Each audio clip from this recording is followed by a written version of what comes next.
Hi masters, for you మీకోసం ఛానల్కి స్వాగతం సుస్వాగతం. ముందుగా మన జగద్గురువైన బ్రహ్మర్షి పితామహ పత్రిజీ గారికి, మన గురుమాతకి నా ఆత్మ ప్రణామాలు మాస్టర్స్. ఓకే మాస్టర్స్, ప్రతిరోజు మన ఛానల్లోని ధ్యానం, స్వాధ్యాయం, సజ్జన సాంగత్యం జరుగుతుంది మాస్టర్స్. అలాగే జూమ్ సెక్షన్లో పాల్గొన్న మాస్టర్లకు, యూట్యూబ్లో చూస్తున్న మాస్టర్లకు కూడా ధన్యవాదాలు తెలుపుకుందాం.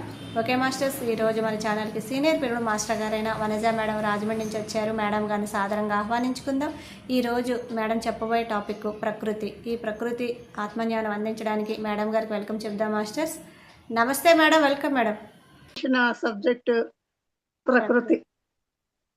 ప్రకృతి గురించి ప్రకృతి అందించింది. సో దాన్ని ఈరోజు మీ అందరితో షేర్ చేసుకోవడం నిజంగా చాలా ఆనందంగా ఉంది. అలాగే మరి మొదటిగా మనందరికీ ఇంత అద్భుతమైన ప్లాట్ఫామ్ ఇచ్చిన బ్రహ్మర్షి పత్రిజీకి, స్వర్ణమాల పత్రి మేడంకి హృదయపూర్వకంగా ధన్యవాదాలు తెలియజేసుకున్నాం. మరి మనందరికీ ప్రకృతి గురించి ఎంతో కొంత అవగాహన ఉంటుంది. మనం అసలు గమనిస్తే ప్రకృతికి అతీతంగా భూమి మీద ఏదీ లేదు. ఉన్నదంతా ప్రకృతే, అంతా మనకి తెలిసిందే. తెలిసిన దాన్నే ఈరోజు ఒక్కసారి మనం జ్ఞాపకం తెచ్చుకుంటున్నాం అంతే. ఓకే, ఇంకొంత మనం అంటే వాటి మనందరికీ తెలుసు, ఎందుకంటే ఇక్కడ క్వశ్చన్స్ వేయడానికి అవకాశం లేదు కాబట్టి నేనే మరి దాన్ని చెప్పుకుంటూ వెళ్ళిపోతాను. ఏమైనా డౌట్స్ వస్తే అడగండి లాస్ట్లో.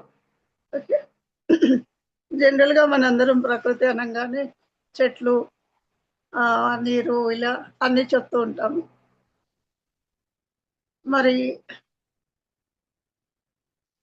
పంచభూతాలు, వీటిని మూల ప్రకృతిగా మనం చెప్పుకోవచ్చు. భూమి, నీరు, అగ్ని, గాలి, ఆకాశం, ఈ ఐదిటిని పంచభూతాలు అని మనం చెప్తాం. అంటే వీటికి కూడా ఒక ఆర్డర్ ఉందన్నమాట. వాటి శక్తి స్థాయిని బట్టి ఒక ఆర్డర్ ఉంది వాటికి. ఇప్పుడు భూమి అంటే ఘన పదార్థం, చేతికి పట్టుకోవడానికి చెప్తుంది. అంటే భూమి మీద ఉన్న ఘన పదార్థం అంతా మన చేతికి టచ్ చేయడానికి, టచ్ చేసే స్థితిలో ఉన్నదంతా కూడా భూమి శక్తి స్థాయిలో ఉన్నటువంటి ప్రకృతి. మన చర్మం ఉంది, పట్టుకోవడానికి చిక్కుతుంది, ఇది కూడా భూమి శక్తితో తయారైంది కాబట్టి ఇక్కడ చర్మము, ఎముకలు చేతికి పట్టుకోవడానికి చిక్కుతున్నాయి. మట్టి ఎలా అయితే చేతికి పట్టుకోవడానికి చిక్కుతుంది అట్లా. నెక్స్ట్ లెవెల్లో వాటర్ ఉంది. మట్టిని చేత్తో పట్టుకున్నట్టుగా వాటర్ని పట్టుకోలేం, అంటే చేతిలో బిగించలేం, కేవలం టచ్ చేయగలుగుతాం. నెక్స్ట్ లెవెల్లో అగ్ని, అంటే నీటిని టచ్ చేసినట్టుగా అగ్నిని టచ్ చేయలేం, అది కేవలం మన కళ్ళతో మాత్రమే చూడగలుగుతాం.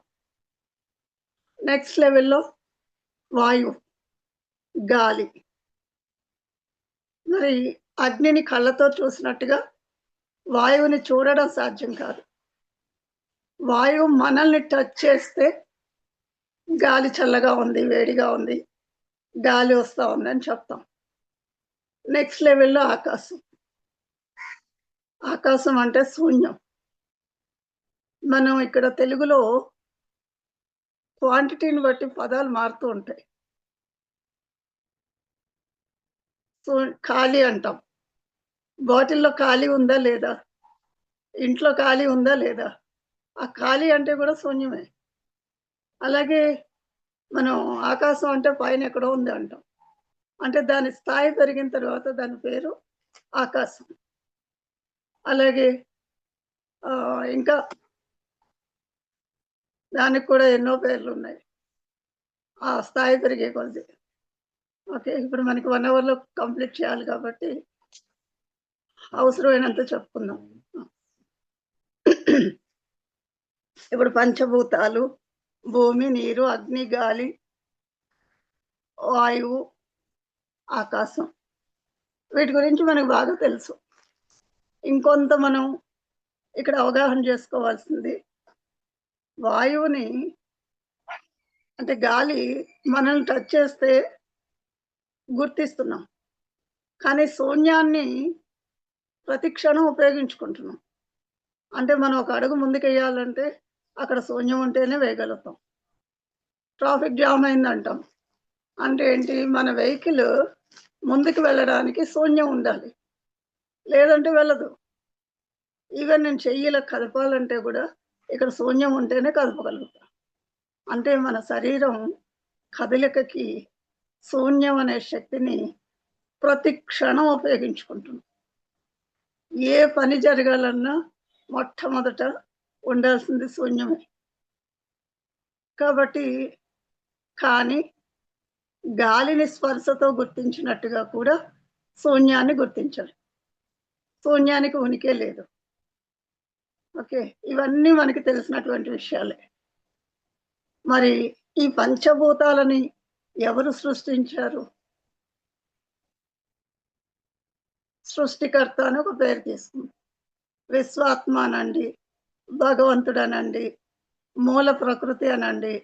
ఏదైనా రకరకాల పేర్లున్నప్పటికీ మనం ఇక్కడ సృష్టికర్త అనే ఒక పేరుని తీసుకున్నాం. అంటే సృష్టికర్త 100% ఎనర్జీ అయితే ఇందాక మనం చెప్పుకున్నాం. భూమి కంటే నీరు శక్తివంతమైంది, అగ్ని శక్తివంతమైంది అని.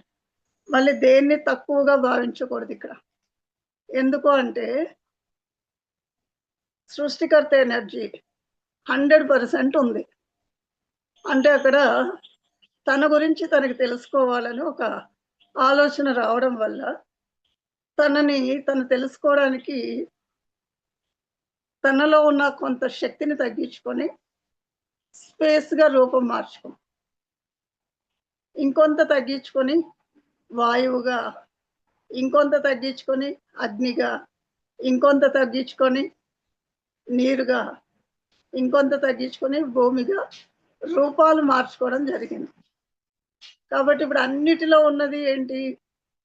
సృష్టి మూలంలో ఉన్నటువంటి సృష్టికర్త ఎనర్జీని. కానీ రూపాలు మారినాయి. శక్తి స్థాయిలు మారినాయి. ఇది మనం గమనించాలి. ఓకే. ఇప్పుడు మనం ధ్యానం చేస్తే అన్ని పరిష్కారం అవుతాయని చెప్తున్నాం. ధ్యానం చేస్తే రోగాలు తగ్గుతున్నాయంట. ఎలాంటి సమస్యలైనా పరిష్కారం అవుతున్నాయంట.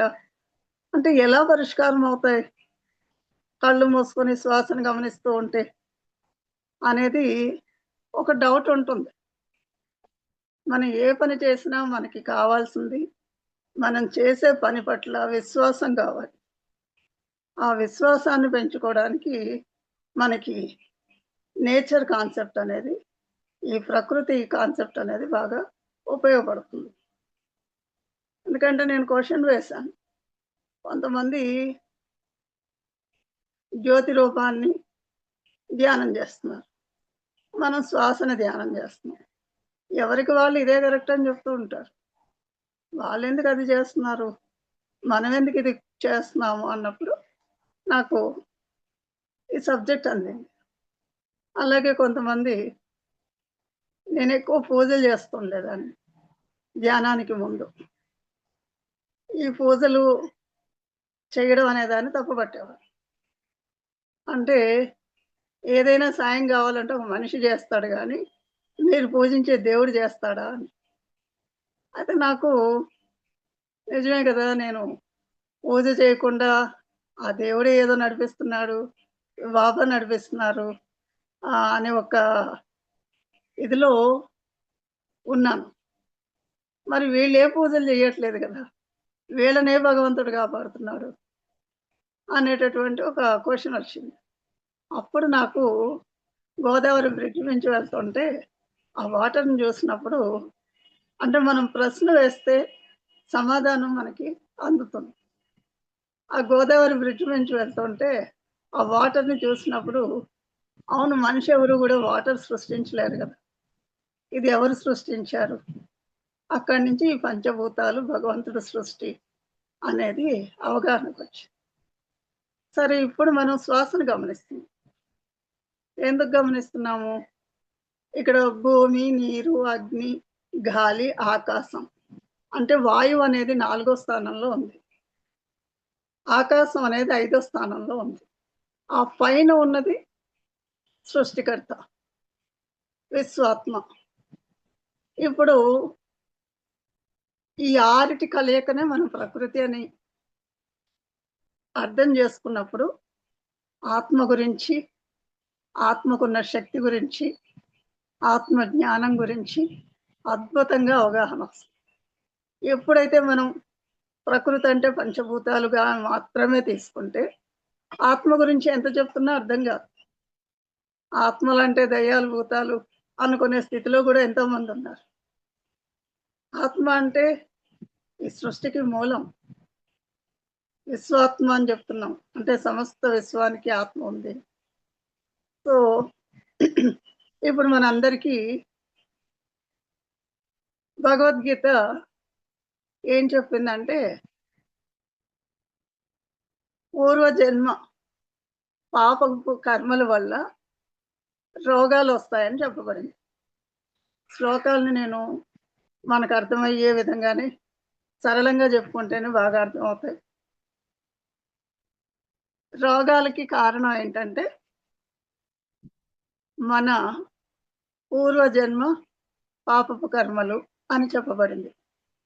అలాగే మనందరికీ అంటే ధ్యానంలోకి రాని వాళ్ళకు కూడా, అతి సామాన్యమైన వాళ్ళకు కూడా తెలిసినటువంటి విషయం ఏంటి అంటే ఏదైనా తీవ్రమైన సమస్య, ఒక జబ్బు కానివ్వండి, ఆర్థిక సమస్య కానివ్వండి, రిలేషన్స్లో సమస్యలు కానివ్వండి, తీవ్రమైన దుఃఖం ఉన్నప్పుడు ఇది ఎందుకు ఉంది అనే ఒక ప్రశ్న వస్తే వాళ్ళు ఎవరైనా చెప్పేది ఒకటి, ఏ జన్మలో ఏ కర్మ చేశాము.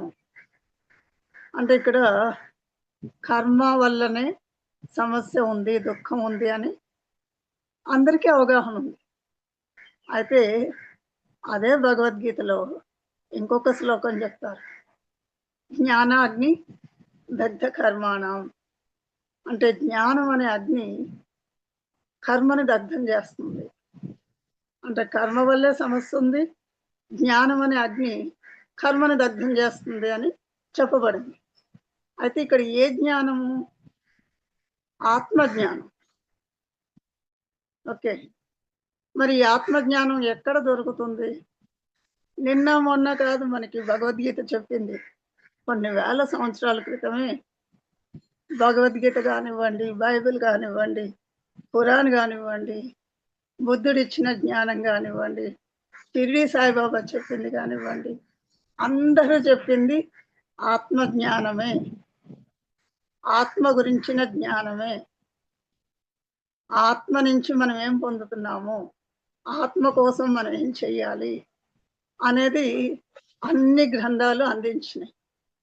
కానీ మనకి ఏదైనా ఒక విషయాన్ని అవగాహన చేసుకోవాలి అంటే, దాన్ని అంగీకరించాలి అంటే, విశ్వసించాలి అంటే దాన్ని మన కళ్ళతోనైనా చూసి ఉండాలి, లేదా మన చేత్తోనైనా స్పర్శించి ఉండాలి, లేదు అంటే మన చెవులతోనైనా మాటలు విని ఉండాలి.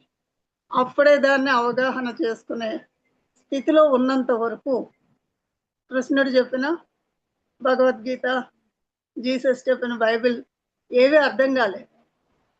ఎప్పుడైతే మనం కళ్ళు మూసుకొని శ్వాసని గమనించామో, శ్వాస అంటే వాయువు 4వ స్థానంలో ఉంది. నెక్స్ట్ శూన్య స్థితికి వెళ్తుంది. శూన్య స్థితి తర్వాత ఆత్మతో మన ఆలోచన శక్తి ఏకమైనప్పుడు ఆత్మకు ఉన్నది సృష్టించే శక్తి. ఏది కావాలంటే అది సృష్టించుకునే శక్తి ఆత్మకు ఉంది. కాబట్టి అక్కడ ఏ విధమైన భయము లేదు, బాధ లేదు. ఉన్నదంతా ఆనందము, ప్రశాంతత అదే ఉంటుంది. ఎప్పుడైతే మనం శ్వాసను గమనిస్తూ ఆలోచన లేని స్థితికి వెళ్ళి ఆత్మ చైతన్యంతో జస్ట్ టచ్ అయితే చాలు, అక్కడ ఉన్న ఆనందాన్ని, ప్రశాంతతని అనుభూతి చెందుతున్నాం. కాబట్టి ఇక్కడ ఏదో ఉంది, ఇందులో ఏదో ఉంది, అది తెలుసుకోవాలి అని ఎన్నో క్లాసులకి అటెండ్ అవుతూ ఉన్నాం. ఏముందంటే ఈ శరీరం లోపల ఆత్మ ఉంది. మనం ఏది తీసుకున్నా ఈ పంచభూతాల్ని సృష్టించిన ఆత్మశక్తితోనే, వీటి కలయికతోనే ఉంది. ఇప్పుడు మన శరీరాన్ని గమనిద్దాం. మన శరీరం పట్టుకోవడానికి చిక్కుతున్నటువంటి ఎముకలు, చర్మము, మాంసము ఇదంతా భూమి శక్తి స్థాయిలో ఉన్నటువంటి శక్తి. లోపల రక్తము, రసాలు ఉన్నాయి, జలశక్తి. అగ్ని, లోపల వేడి ఎక్కువైంది అని చెప్తూ ఉంటాం. వేడి ఎక్కువైంది, వేడి తక్కువైంది అని. అంటే మనం తీసుకునే ఆహార పదార్థాలను బట్టి, మన ఆలోచనల్ని బట్టి కూడా లోపల వేడి పెరుగుతా ఉంటుంది. అంటే ఇక్కడ అగ్ని స్థాయిలో ఏమైందంటే ప్రతి భావము రెండుగా విడిపోయినాయి. అంటే ప్రేమ, ద్వేషం, అలాగే కరుణ, కోపం, శాంతం, కోపం, ఇలా ప్రతి భావము రెండుగా విడిపోయింది.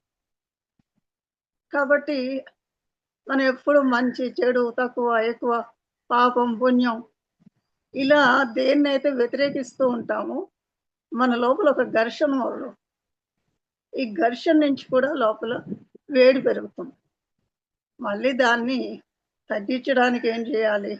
ఆహార పదార్థాల ద్వారా తగ్గించాలా, ఏం చేయాలి అనేది రకరకాల విధానాలు ఉన్నాయి.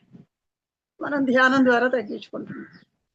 ఓకే, అయినా తగ్గకపోతే మరి అన్నిటిలోనూ ఉన్నది ఆ ప్రకృతే కాబట్టి ఆ మూల భౌతిక ప్రకృతిలో ఏదైతే ఈ శరీరానికి అవసరమైన ఉన్నాయో వాటిని కూడా తీసుకుంటాం. ఓకే, మరి మన లోపల అగ్ని ఉంది, వేడి ఎక్కువైంది అని మనం మాట్లాడుతూ ఉంటాం. నెక్స్ట్ మనం తీసుకునే శ్వాస, వాయువు ఎక్కడికి వెళ్తుంది? శ్వాస ఎక్కడ శూన్యం ఉంటే అక్కడ గాలి వెళ్తుంది. అంటే ఇక్కడ మన లోపల ఉన్న శూన్యం లోపలికి మనం తీసుకునే శ్వాస వెళ్తుంది. ఓకే, ఇది పంచభూతాలతో తయారైన శరీరం. దీన్ని ఇలా ఎవరు సృష్టించుకున్నారంటే ఆ దేహం లోపల ఉన్నటువంటి ఆత్మ. మరి ప్రతి వాళ్ళ లోపల ఆత్మ అనేది ఉంది. దాన్ని అనుభూతి చెందాలి, దాన్ని వినాలి. విన్నప్పుడే ఆత్మ మీద విశ్వాసం పెరుగుతుంది. అది ఇన్నర్ వాయిస్ అని చెప్తున్నాం. కొంతమందికి దృశ్యాల రూపంలో కొన్ని విషయాలు తెలియజేస్తూ ఉంటుంది అంతరాత్మ. కొంతమందికి శబ్ద రూపంలో, అంటే ఇన్నర్ వాయిస్ రూపంలో తెలియజేస్తుంది. ఇలా అంతరాత్మని వినడం వల్ల మనలో మరింతగా ఆత్మ ధ్యానం పట్ల విశ్వాసం పెరగడానికి అవకాశం ఉంది. అలాగే ఆత్మస్థాయిలో ఉన్నటువంటి పత్రిగారు ఇప్పుడు శరీరం లేదు, ఆత్మ ఉంది. జీసస్కి శరీరం లేదు, ఆత్మ ఉంది. కృష్ణుడికి శరీరం లేదు, ఆత్మ ఉంది. ఆత్మస్థాయిలో ఉన్న వాళ్ళని కూడా మనం వినగలుగుతాం. వాళ్ళు కూడా మనకి ఎంతో జ్ఞానాన్ని అందిస్తున్నారు. మరి బుద్ధుడు కనిపించాడు, మహావతార్ బాబాజీ కనిపించారు. ఇవన్నీ ఎలా చెప్తున్నారు? ఆత్మస్థాయిలో ఉన్నటువంటి సమాచారాన్ని వినగలిగే స్థితికి ధ్యానం చేయడం ద్వారా రావడం జరుగుతుంది. కాబట్టి ముందు మనకి ధ్యానం మీద నమ్మకం ఉండాలి. ఈ చేసే ధ్యానం సరైనదైనా కాదా?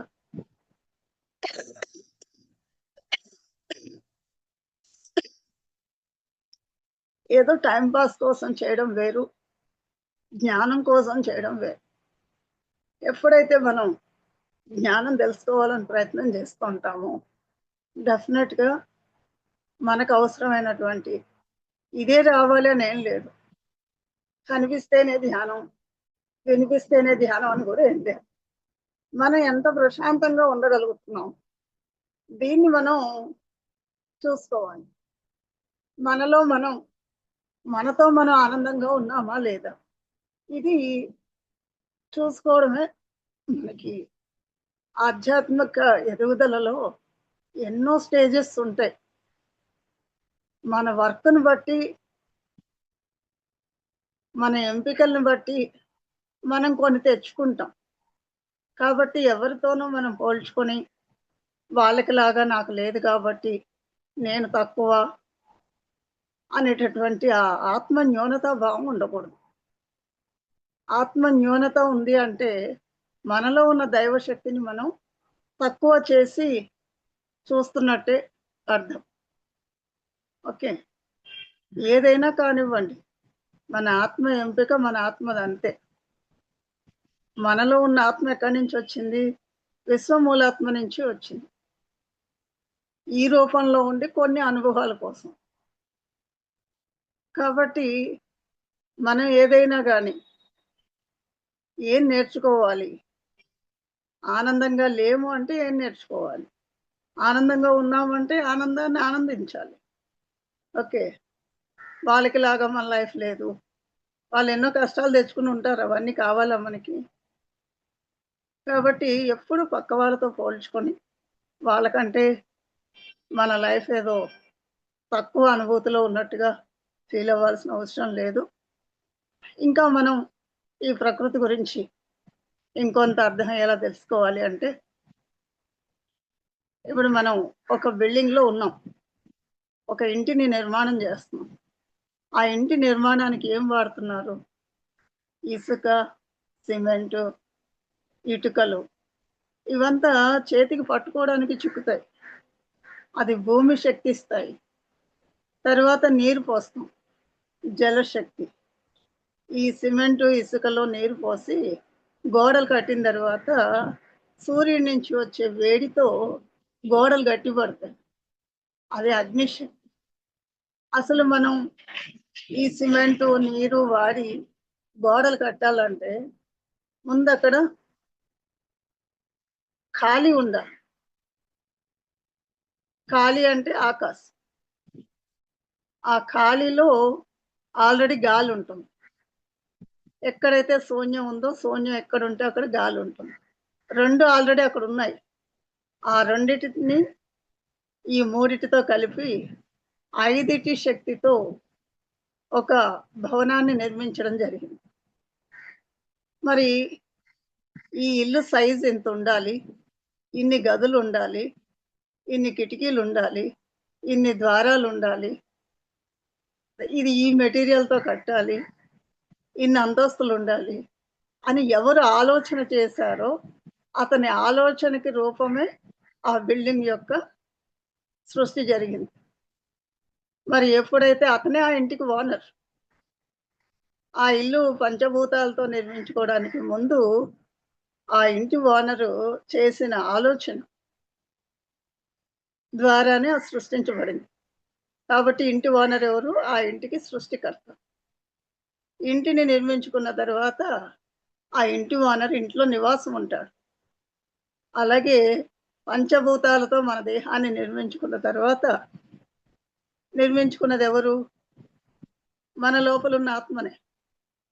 కాబట్టి ఈ ఆత్మ ఈ ఇంటికి మన దేహం అనే ఇంటిని నిర్మించుకొని అందులో నివాసం ఉంటుంది. ఇంటికి ఇంటి ఓనర్ ఎంత అవసరమో, ఇంటి ఓనర్‌కి ఇల్లు గూడా అంతే అవసరం. ఇల్లు సరిగా లేదనుకోండి మెయింటెనెన్స్. కట్టేసాము వదిలేస్తే అయిపోదు. దాని మెయింటెనెన్స్ కూడా ఎప్పటికప్పుడు ఉంటుంది. అలాగే మనకి కూడా ఎప్పుడు అనారోగ్యాలొస్తున్నా, వెంటనే వాటి మీద ఏ దుఃఖం ఉన్నా, వాటిని మనం ఆ మూలంలో ఉన్న జ్ఞానాన్ని తెలుసుకునే ప్రయత్నం చేసుకుంటూ, మన శరీరానికి ఉన్నటువంటి రుగ్మతల్ని కూడా ఎప్పటికప్పుడు సరిచేసుకునేదానికి సాధన అవసరమైతే సాధన, బుక్స్ అవసరమైతే బుక్స్ ఎప్పటికప్పుడు చేసుకోవడానికి 18 ఆదర్శ సూత్రాలు పత్రి గారు అందించేశారు. అవన్నీ మనం ఎంతగా ఆచరిస్తున్నాము అనే దాన్ని ఎప్పటికప్పుడు చెక్ చేసుకోవాలి. ఓకే. ఎందుకంటే మన ఇంటి మెయింటెనెన్స్ కూడా చాలా అవసరం. ఇల్లు మెయింటెనెన్స్ సరిగ్గా లేకపోతే లీకేజెస్ అవుతూ ఉంటే అందులో ఓనర్ ఉండడానికి కూడా ఇష్టపడడు. కాబట్టి ఈ శరీరాన్ని కూడా ఎప్పటికప్పుడు శుద్ధి చేసుకోకపోతే ఆత్మ కూడా అందులో ఉండడానికి ఇష్టపడదు. అయితే ఎలా చేసుకోవాలి అనేది ఆత్మ గైడెన్స్ ఇస్తుంది. అది వినగలగాలి. ఓకే. ఇంకా మనం నిత్యం చేసే పనుల్లో మనం రోజు ఆహారం తింటున్నాం. అంటే ఇక్కడ ఆహారం ఎలా పండుతుంది? మొట్టమొదటిగా విత్తనాలు. అంటే మన చేతికి చిక్కుతాయి విత్తనాలు. ఇవి తీసుకెళ్ళి భూమిలో ఏస్తాం. భూమి శక్తిని తీసుకుంటుంది. తర్వాత నీరు పోస్తాం. జలశక్తిని తీసుకుంటుంది. ఆ తరువాత సూర్యుడి నుంచి వచ్చే సూర్యరశ్మిని తీసుకుంటాయి. నెక్స్ట్ గాలిలో ఉన్నటువంటి కార్బన్ డయాక్సైడ్ తీసుకొని పిండి పదార్థాలు తయారు చేసుకుంటాయి. అసలు మొక్క పెరగాలి అంటే అక్కడ స్పేస్ ఉండాలి. ఖాళీ లేకపోతే మొక్క పెరగదు కదా. అంటే ఆ శూన్యం అనే ఎనర్జీని కూడా తీసుకుంటాం. మరి ఈ విత్తనాలు సృష్టించాలి, కందులు పండించాలి, మినుములు పండించాలి, ఎక్కడ తేవాలి, ఏం చేయాలి అని ఆలోచన చేసిన వ్యక్తి ఆ విత్తనాలకి సృష్టికర్త. ఆ విత్తనాలు సృష్టించబడడానికి కారణం ఆ విత్తనాలను సృష్టించాలి అని ఆలోచన చేసిన వ్యక్తే కారణం. ఇలా ప్రతి దాంట్లోనే ఆరిటి ఎనర్జీ ఉంటుంది. ఇప్పుడు మనం ఆ విత్తనాలు తెచ్చుకున్నాం. అవి ఆహార పదార్థంగా తయారు చేసుకోవాలి. మళ్ళీ అక్కడ ఏం వాడతాం? ఒక పాత్ర తీసుకుంటాం. పాత్రలో కంపల్సరీ ఉండాల్సింది ఖాళీ, శూన్యం. అదే శూన్య శక్తి. ఎక్కడ శూన్యం ఉంటే అక్కడంతా గాలి ఉంటుంది. నెక్స్ట్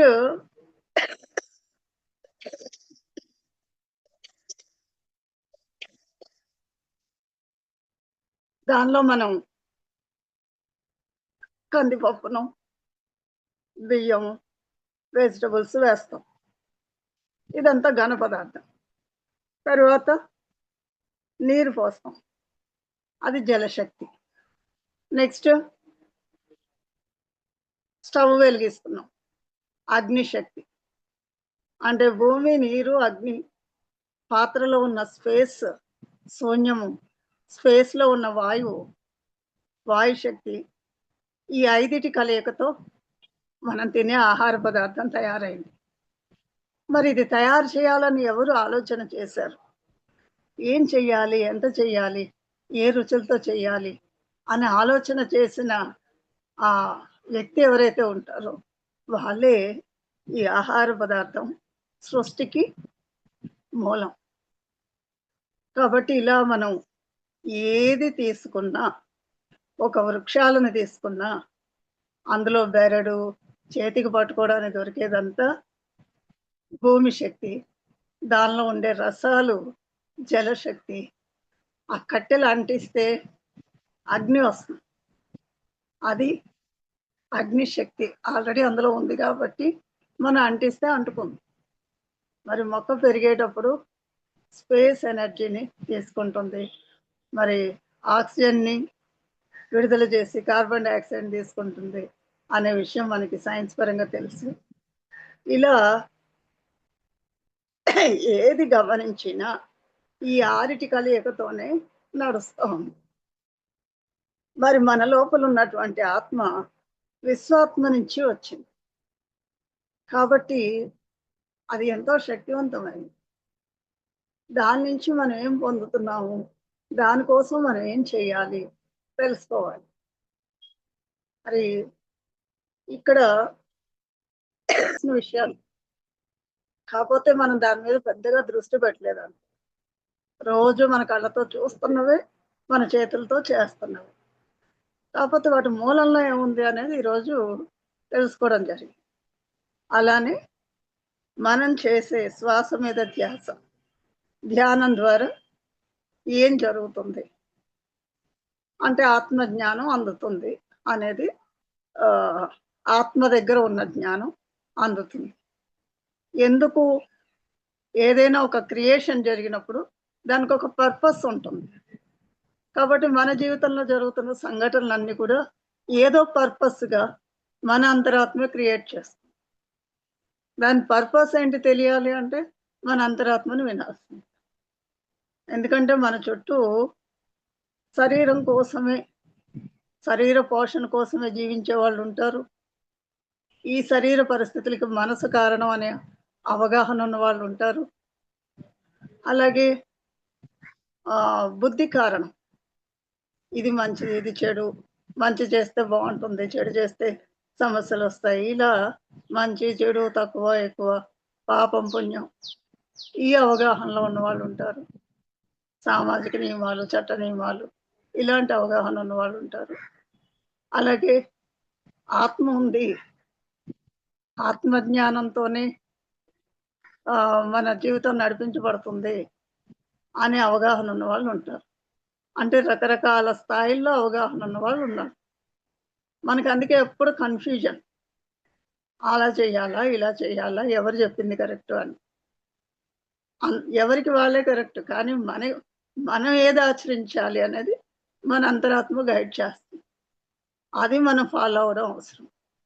ఎవరు చెప్పింది వినకూడదని కాదు, అందరు చెప్పింది వినాలి, కానీ అంతరాత్మ దగ్గర ఫైనల్ చేసుకో.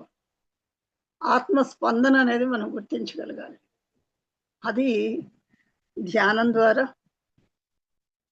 పిఎస్ఎస్ సంబంధించినటువంటి 18 ఆదర్శ సూత్రాలు ఆచరించడం ద్వారా సాధ్యమవుతుంది. ఓకే, మరి నాకు కూడా ఎన్నో హెల్త్ ఇష్యూస్ ఉండేవి, ఎన్నో ప్రాబ్లమ్స్ ఉండేవి. సో నేను ధ్యానం చేస్తున్నప్పుడు కృష్ణుడు కనిపించాడు. కనిపిస్తే ఆయన ఏం చెప్పారంటే, ఎవరైనా కనిపిస్తే ఏం చెప్పడానికి వచ్చారు మాస్టర్ అని అడగాలి అని నాకు కొంతమంది మాస్టర్స్ చెప్పారు. అప్పుడు నేను ప్రశ్నించాను, ఏం చెప్పడానికి వచ్చారు అంటే, నేనంటే నీకు ఇష్టం ఉండదు కదా అని అడిగారు. అంటే ఎస్, కరెక్టే అది. అంటే కృష్ణుడు ఇంతమంది గోపికలంట, ఏంటో ఆ క్యారెక్టర్ చూస్తే ఒక గుడికి వెళ్తే అన్ని విగ్రహాలకి పువ్వులు పెట్టి పండు పెట్టి చేసేవాళ్ళం, కానీ కృష్ణుడి విగ్రహం దగ్గరకు వచ్చేటప్పటికి ఈయనకు అవసరమా అనిపించింది. మరి నా లోపల ఉన్నది ఎవరు చెప్పారు? ఆత్మస్థితిలో ఉన్న కృష్ణ భగవానుడు చెప్పారు. అప్పుడు నేను సారీ అడిగాను. అప్పుడు నాకు అర్థమైంది, ఆయన అందించిన ఆత్మజ్ఞానం ఎంత అద్భుతమైంది. అవన్నీ మనకు తెలియదు. ఆ గోపికలేంటి, ఇవేంటి ఏం తెలియదు మనకి. కానీ వాటిని మనకు అర్థమయ్యే స్థాయిలో మనం ఏదో ఊహించుకొని వాళ్ళని వ్యతిరేకించడం అంటే ఆత్మజ్ఞానాన్ని అందుకోలేకపోవడమే అని అర్థమైంది.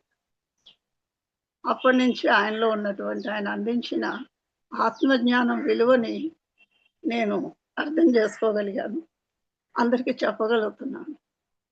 ఓకే, అలాగే ఆత్మస్థాయిలో ఉన్న వాళ్ళు ఎంతోమంది, మహాతర్ బాబాజీ కావచ్చు, షిరిడి బాబా కావచ్చు, వీళ్ళంతా కూడా చాలా విషయాలు చెప్పడము. ఒకసారి నేచర్ గురించి ఇంచుమించు ఒక 1 year 2 years ఏమో అదే కనెక్ట్ అవుతూ ఉండేది సబ్జెక్ట్. అయితే ఒక ట్రెక్కింగ్ వెళ్ళాలని ప్లాన్ చేశాను. అంటే అక్కడ మట్టి కుండలోనే ఉండాలి, ప్రవహించే నీరుతో ఉండాలి, కట్టెల పొయ్యిలే వాడాలి.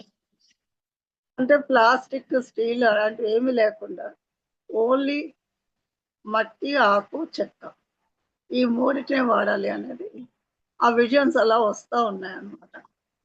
అంటే ఒరిజినల్ నేచర్ శక్తి అందులో ఉంటుంది. కాబట్టి వాటిని ఉపయోగించి చేయాలి, వంటలు కానీ, స్నానాలు కానీ.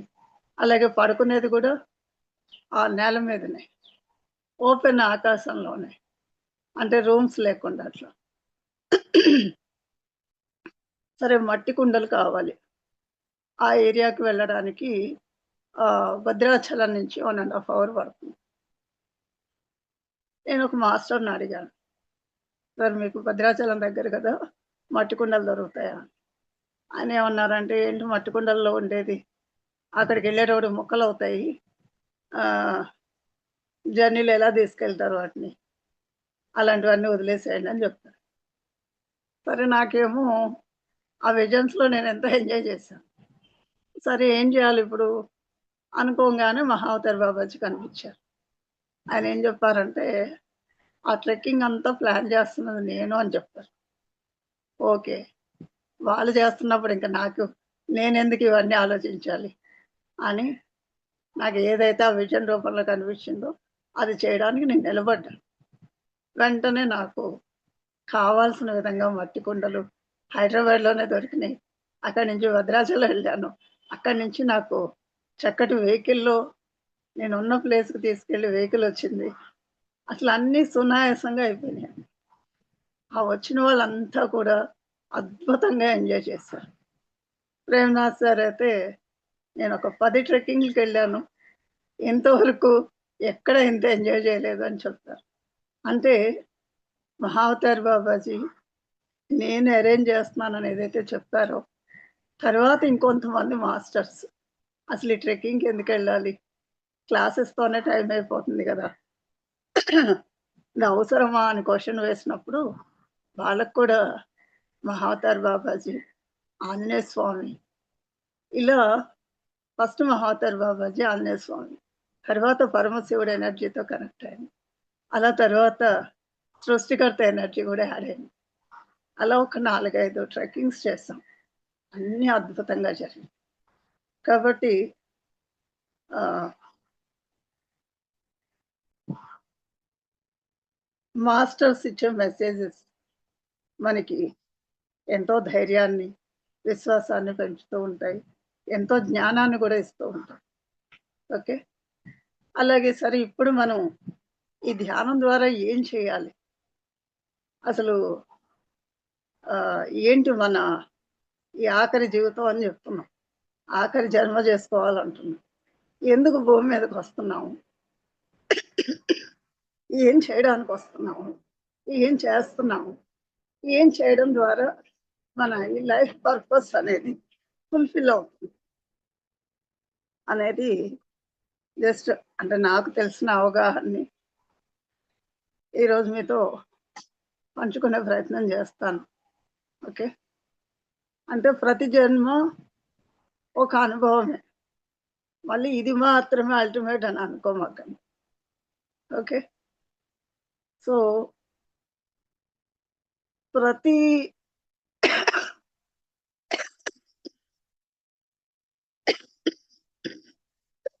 సారీ.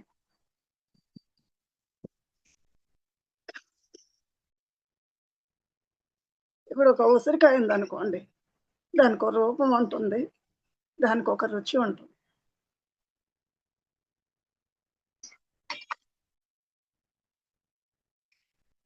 నిమ్మకాయ ఉంది. దానికొక రూపం ఉంటుంది. సేమ్ టైమ్ దానికొక రుచి ఉంటుంది. ఉసిరికాయ పులుపు ఓకే. నిమ్మకాయ పులుపు ఒకటి కాదు. ఓకే. మామిడికాయకు ఒక రూపం ఉంది. దానికొక రుచి ఉంటుంది. అంటే ఏదో ఒకటి హైగా ఉంటుంది. మిగిలినవన్నీ తక్కువుంటాయి. ఒక జామ పండుంది. అది స్వీట్‌గా ఉంటుంది. బనానాకు ఒక రూపం ఉంది. దాని టేస్ట్ ఒకటి, రుచి. కాకరకాయ ఉంది. దానికొక రూపం ఉంది. దాని రుచి చేదుగా ఉంటుంది. సో, ఎలా అయితే ప్రతిదానికి కూడా ఒక రూపము, సేమ్ టైమ్ వాటిలో కొన్ని రుచులున్నాయో, అలాగే ఈ పంచభూతాలు సృష్టికర్తలో కూడా కొన్ని తత్వాలున్నాయి. భూమికి ఘనం అంటే స్థిరంగా ఉంటుంది. ఓకే. అలాగే క్షమాగుణం ఉంటుంది. తర్వాత ఓర్పు, సహనం ఎక్కువని మనం చెప్పుకుంటూ ఉంటాం. ఎంత ఓపిక ఉంటుందో ఎంతమందినైనా మోస్తా ఉంది భూమాత. ఓకే. నీరుకి సహనం ఉంటుంది. అది మనసుకి సంబంధించి. ఓకే. ఇంకా ఆశావాదం. అంటే ఏది అడ్డమొచ్చినా కూడా అవకాశం వచ్చేంత వరకు సహనంగా ఉండి ముందుకి కొనసాగిపోవాలని చూస్తా ఉంటుంది. అక్కడ కూడా వాటర్‌ని మనం గమనిస్తే ఒక్కొక్క స్థాయిలో ఉన్నటువంటి వాటిలో ఒక్కొక్క గుణాలు, తత్వాలు ఉంటాయి. ఓకే. తర్వాత అగ్ని. అగ్ని ఏం చేస్తుంది? ఒక 2 రోజులు విపరీతమైన వర్షం వచ్చిందనుకోండి. భూమి మీదంతా వ్యర్థాలన్నీ కుళ్ళిపోతూ ఉంటాయి. వాటి నుంచి క్రిములు, కీటకాలు వస్తాయి. బురద నీరు. సో, ఎప్పుడైతే గట్టిగా ఎండ వచ్చిందో, ఈ వ్యర్థాలన్నీ దహించబడతాయి. ఫలాలిచ్చే వృక్షాలు ఆహ్, ఎదగడానికి ఉపయోగపడుతుంది అగ్ని. అంటే ఇక్కడ విచక్షణ. దేనికి ఎలా, దేనితో ఎలా వ్యవహరించాలి? ఆ విచక్షణ జ్ఞానం అగ్నిలో ఉంది. నెక్స్ట్ వాయువు. మనం తీసుకునే శ్వాసని గమనిస్తున్నాం గదా! దానిలో ఉండే తత్వాలేంటంటే ఇమిడిపోయే తత్వం ఉంటుంది. అంటే ఒక చిన్న బాటిల్‌లో ఖాళీ ఉంది. ఆ చిన్న బాటిల్‌లో కూడా గాలి వెళ్తుంది. ఒక పెద్ద రూమ్‌లో ఖాళీ ఉంది. అందులో గూడా గాలి వెళ్తుంది. అంటే దాన్ని ఇమిడిపోయే తత్వం అంటారు. నేనిది మాత్రమే, ఇలాగే మా కులం వాళ్ళతోనే మాట్లాడతాను. మా స్థాయి వాళ్ళతోనే స్నేహం జేస్తాను. ఇవన్నీ కొంతమందితో ఇమడలేని తత్వాలు. ఓకే. మరి ఇక్కడ నేను చైర్‌లోంచి లేచానంటే ఖాళీ ఏర్పడుతుంది. ఖాళీ ఏర్పడిన వెంటనే గాలి ఏం జేస్తుంది? ఖాళీలో నిండిపోతుంది. ఎప్పుడు? వెంటనే నిండిపోతుంది. ఒక అరగంట తర్వాత చూద్దాంలే అని అనుకోదు. అంటే ఆ వెంటనే చేయడాన్ని ఏమంటామంటే తక్షణ కర్తవ్యాన్ని ఆచరించడం. ఎప్పుడు తక్షణ కర్తవ్యాన్ని ఆచరించగలుగుతాము?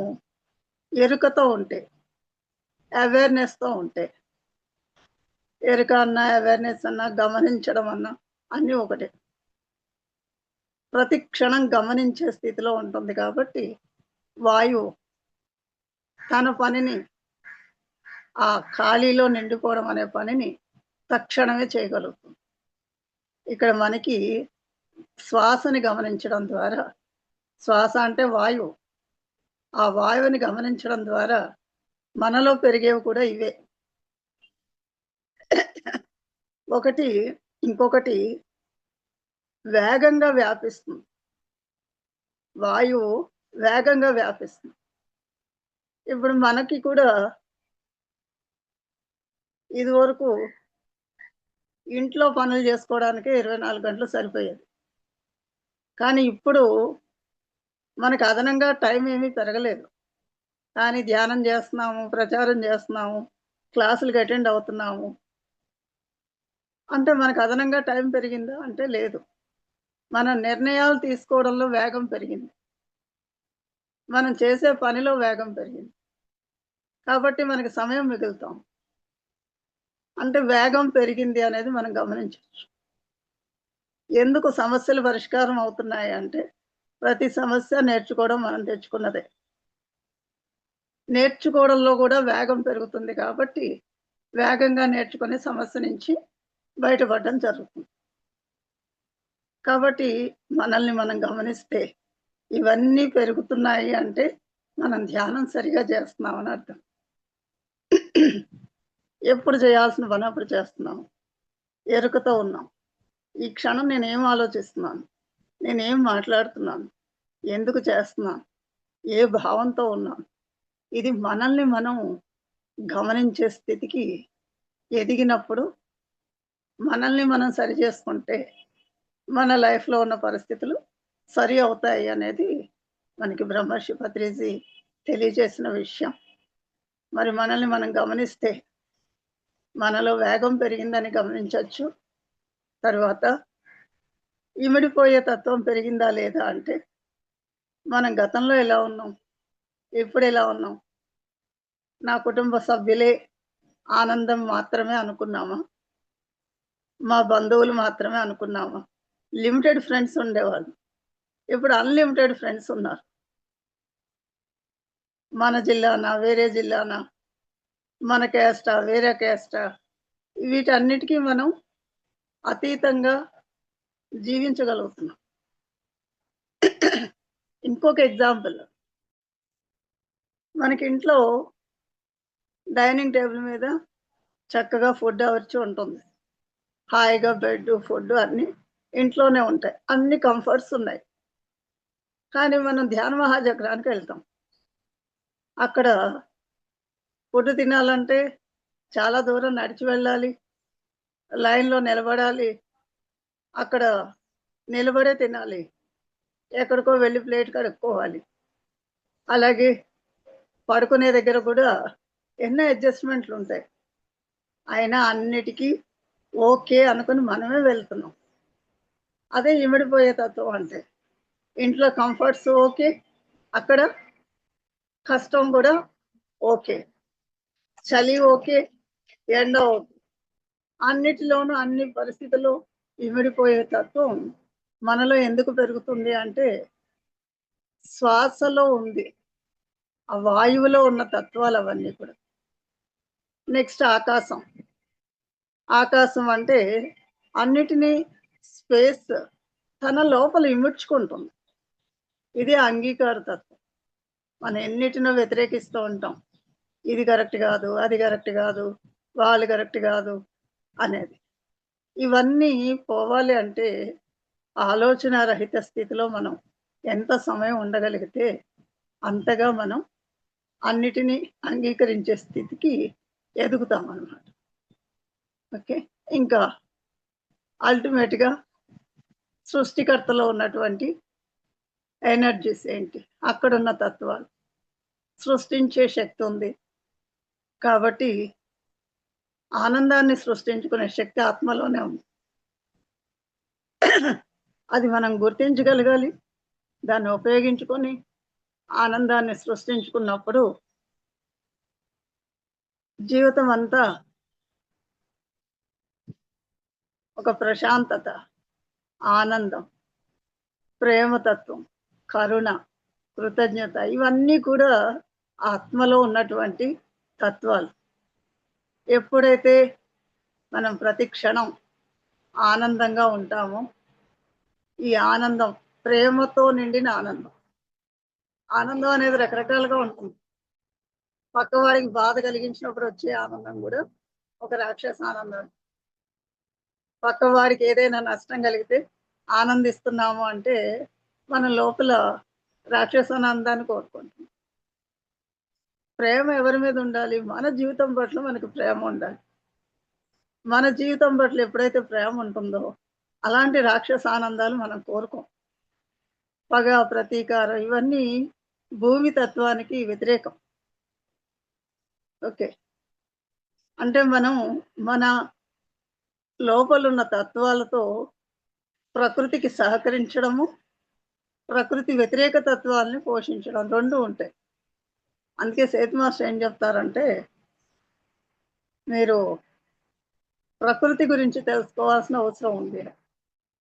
ఎందుకంటే, మన ప్రతి ఆలోచన ప్రభావం ప్రకృతి మీద ఉంటుంది. పగ, ప్రతీకారాలతో ఉన్నప్పుడు భూమి తత్వానికి వ్యతిరేకమైన తత్వాలు మనలో పోషించుకుంటున్నాం. సహనానికి వ్యతిరేకం అసహనం. ఏదైనా అనుకుంటే వెంటనే అయిపోవాలి. క్షణం గూడా వెయిట్ చేయం. సో, ఇలాంటివన్నీ ప్రకృతికి వ్యతిరేకమైన తత్వాలు ఏవైతే లోపల ఎక్కువుంటాయో, అవే మనం సహజంగా ప్రకృతిలో ఉండే తత్వాలతో ఉంటే ఆనందంగా ఉంటాం. మరి వ్యతిరేకమైన తత్వాలున్నప్పుడు మనలో ఉన్న ప్రకృతిని మనమే ఇబ్బంది పెట్టుకుంటూ ఉంటాం. కాబట్టి మన జీవితం మీద మనం ప్రేమతో ఆ మూల చైతన్యంలో ఏదైతే అన్‌కండిషనల్ లవ్ ఉందో దాన్ని అనుభూతి చెంది మనం ఆనందంగా ఉండడం ద్వారా, మన ద్వారా ఆనందం అనేది భూమాతకి వెళ్ళాలి.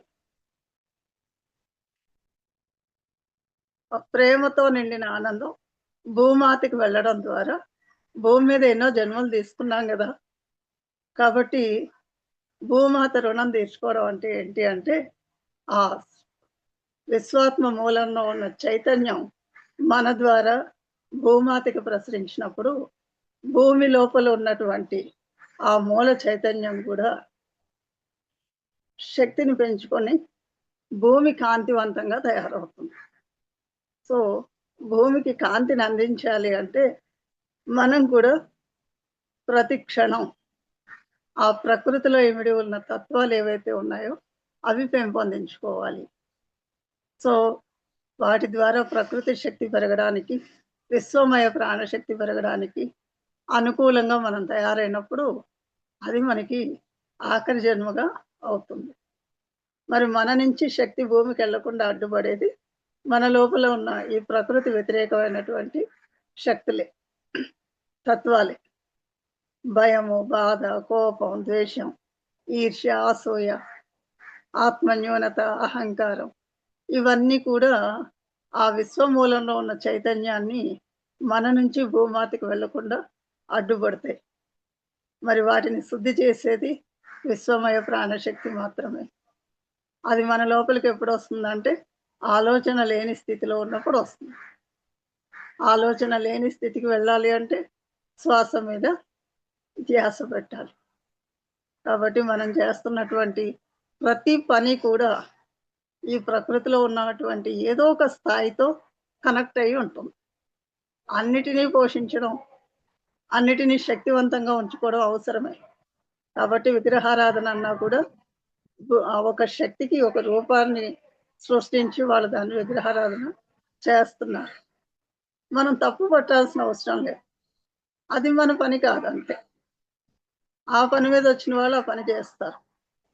ఎప్పుడైతే మనం వాళ్ళు కరెక్ట్ కాదు, వీళ్ళు కరెక్ట్ కాదు అంటామో, సృష్టిలో ఎన్నో విషయాల్ని తెలియకుండానే తప్పు పడుతున్నాం. అదే పత్రి గారు జడ్జే నాట్ అన్నారు. అలాగే ఎవరి విషయంలో ఇంటర్ఫీర్ అవ్వద్దని చెప్పారు. ఎందుకు అంటే, మనకి పూర్తిగా తెలియనప్పుడు ఇది రైట్, ఇది రాంగ్ అని చెప్పడానికి లేదు. మనం ఏది చేయడం అవసరమో తెలుసుకొని చేసుకుంటూ వెళ్ళిపోవడం. మన ఆనందమే మనకి ముఖ్యం. అందరికీ ఆనందాన్ని ఇవ్వాలంటే ముందు మనం ఆనందంగా ఉండాలి గదా! డబ్బులు దానం చేయాలంటే మన దగ్గర డబ్బులుండాలి. అలాగే అందరికీ ఆనందాన్ని ఇవ్వాలంటే ఆనందంగా ఉండాలి. ఆనందంగా ఉండడానికి అడ్డుపడేటటువంటి భయము, బాధ అన్నీ మన నుంచి వెళ్ళిపోవాలి అంటే ఆలోచన లేని స్థితిలో ఉండాలి. ఆత్మజ్ఞానంతోనే శాశ్వతమైన ఆనందం, నిత్యానందం, పరమానందం, బ్రహ్మానందం అలా ఆనందం లెవెల్ పెరిగే కొద్దీ వాటి పేర్లు ఎన్నో ఉన్నాయి. మనం ఎంతగా ఆనందంగా ఉంటున్నాము, ఉండగలుగుతున్నాము, ఎందుకు ఉండలేకపోతున్నాము, ఏ భయం వల్ల ఉండలేకపోతున్నాము, ఈ భయం ఎందుకు తెచ్చుకున్నాను నేను, దీని నుంచి ఏం నేర్చుకోవాలి, ఇలా ప్రతి విషయాన్ని, పరిస్థితిని ప్రశ్నించడం ద్వారా ఆ మూలంలో ఉన్న జ్ఞానం తెలుస్తుంది. ఓకే. ఆత్మ జ్ఞానంతోనే కర్మలు దగ్ధం అని భగవద్గీతలో ఏదైతే చెప్పారో అది మనం చేస్తున్న ధ్యానం ద్వారా సాధ్యం చేసుకోవడం సులభం అవుతుంది. Thank you friends. మరి నాకు తెలిసినటువంటి జ్ఞానాన్ని మీతో పంచుకునే అవకాశం ఇచ్చినటువంటి మేడంకి, సరిత మేడంకి, ఇందులో పార్టిసిపేట్ చేసిన వాళ్ళందరికీ మరొక్కసారి ధన్యవాదాలు. అలాగే మనమంతా కూడా బ్రహ్మర్షి పత్రిజీకి, ఆధ్యాత్మిక గురువులందరికీ కూడా మరొక్కసారి హృదయపూర్వకంగా ధన్యవాదాలు తెలియజేస్తున్నాం. Thank you madam. Thank you very much. Thank you madam. Thank you so much madam. For you మీకోసం మన ఛానల్కి వచ్చి ఎంతో గొప్ప ఆత్మజ్ఞానం అందించిన మాస్టర్లందరికీ, వనజ గారికి, గాయత్రి గారికి ధన్యవాదాలు తెలుపుకుందాం మాస్టర్స్. అలాగే ప్రతినిత్యం ఎరుకతోటి ధ్యానం, స్వాధ్యాయం, సజ్జన సాంగత్యం చేద్దాం మాస్టర్స్. అందరి చేత చేయిద్దాం మాస్టర్స్. వైజాగ్కి మెగా పిరమిడ్ రావాలని పరమ గురువుల కోరిక, పత్రిగారి కోరిక, పత్రి మేడం కోరిక. మనం అందరం సంకల్ప ధ్యానం చేసి వైజాగ్కి మెగా పిరమిడ్ వచ్చేలా చేద్దాం masters. Thank you masters. Thank you.